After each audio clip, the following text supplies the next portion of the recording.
Hello, welcome to Web Wonders. Today we are going to learn about formulas in SAP Build. So for that I have taken tasks from SAP Build challenge. So here we are going to have four tasks and we are going to do the formulas basically, use the formulas basically. So for the first task it's a grouping the data based on the name and showing records for each person. Okay. So this would be our first task. And the second task would be instead of showing the count of records for each person, we'll try to show the average amount for each person. And the third one was sorting the list by name in an ascending order. And the fourth one, it's basically rounding of the data, which we have done in the second task. So it's average to nearest integer. So this will be the four tasks today. We'll consider doing it and learn more about formulas in SAP Build. So here you can see SAP has given us the basic template. So we haven't designed any UI here, but we are just focused on formulas. So let's try to execute this basic template. Let's go to launch, open preview portal, open web preview. Let me open the same application, and if you click on transform, nothing happens. So basically nothing is built. So let's go back to the design page and the initial page. So for the transform button, so whenever I click on transform button, I would like to fetch data from a page variable and calculate the average, do the grouping, sort by name. So basically we try to do all the four tasks in a single formula and try to do it. So if I go to variable section, I can go to page variables and see there are two objects. One is start value and one is the end value. Start value is the one which has the data right now, which is name and amount. The end value is the one which is binded to the UI screen. So basically name and the average. So now let me go to UI page again, the view. Okay. So now I'll select on this button, and so there is an option to see the logic of the button. So here we have a function where we can set page variables. Okay. So basically set the end value. So I can see the assigned value, click on it, and this is where we can find different formulas. Okay. So for example, we would like to do grouping first. So let's select list and we can see all the list of formulas here, and let me select group, and in the right side you can find the description about the group and what all input parameters are needed for this function, and also an example. If you see here, we would like to we can use it. So now let me try to double click on the group. It tries to give you the basic formula already.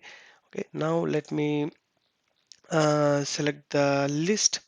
So let me go to page variables because it's a variable, and we would like to take the list from start value. So this is the list from start value, and in which we want to group with name. So for that reason, if you see, as soon as I selected the second group criteria, I've got more variables. So you can click on current item.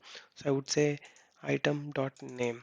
So which is like it will be grouped based on the no name. So what's the grouping formula? So for now, I would like to return an object from this formula to the end value.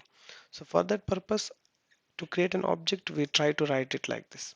And if you remember, for the end value, we have two parameters. One is name, and the second one would be um, average. Okay, so for the name, I would say if you click on name here, so you can go to grouped items and you can select one single item. Okay, and similarly for average, for now I would like to take count of items just to uh, show how many count. Instead of average, we'll try to take the count. Okay, as a simple thing. So when I try to use count function, so I can go to grouped items again and select the items. So with this way, If I try to save, okay, so now I saved it and I've saved the app itself and I can directly go to the preview page and it's already refreshed. You can just click on transform. You can see already all the names here and the items for each person. So this is our first task. Now let me go back to the UI again and let me go to this function and click on assign variables. And now instead of showing count, let's really calculate the average. Okay, so how can be an average calculated? Basically, it's sum of amounts by the count of items for each person. Okay, so and by divide basically. Yeah. So now uh, let's try to use function called sum by key. So you can also, so now if I have a doubt, I can click on sum and see sum by key option. So what it is expecting, so sum with which field. Okay, so for that reason sum by key can be used. So now I'll try to type sum by key. Okay, so what's the sum?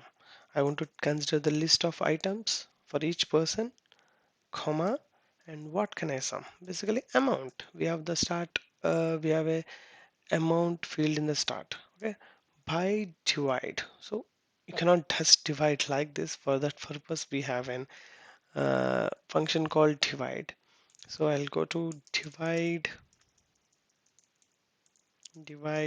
and close the parenthesis basically. So now this way we are already trying to find the average. Okay, let me save it, save the story, save the challenge, and try to refresh this page.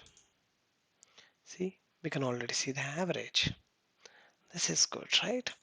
Now let's go back to the build page and now let's try to sort by key.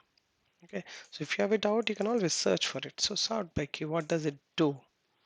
So sort, it's expecting a list, basically an array and a field which needs to be sorted. So let me just give let me try to double click on sort. Okay, so now it's asking for the list, so I'm take this current output as a list, and what's the key which we can sort, which is name. So name.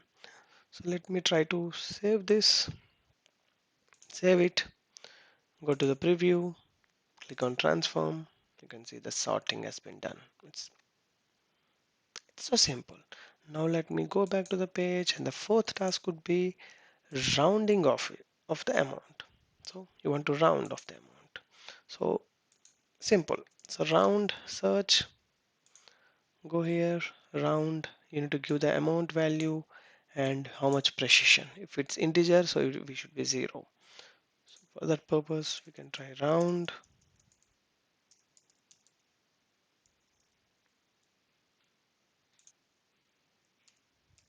and 0. Let me save it again. Save here. Let's go and check the output. See, the amount is rounded off. That's it for today. Thanks for watching.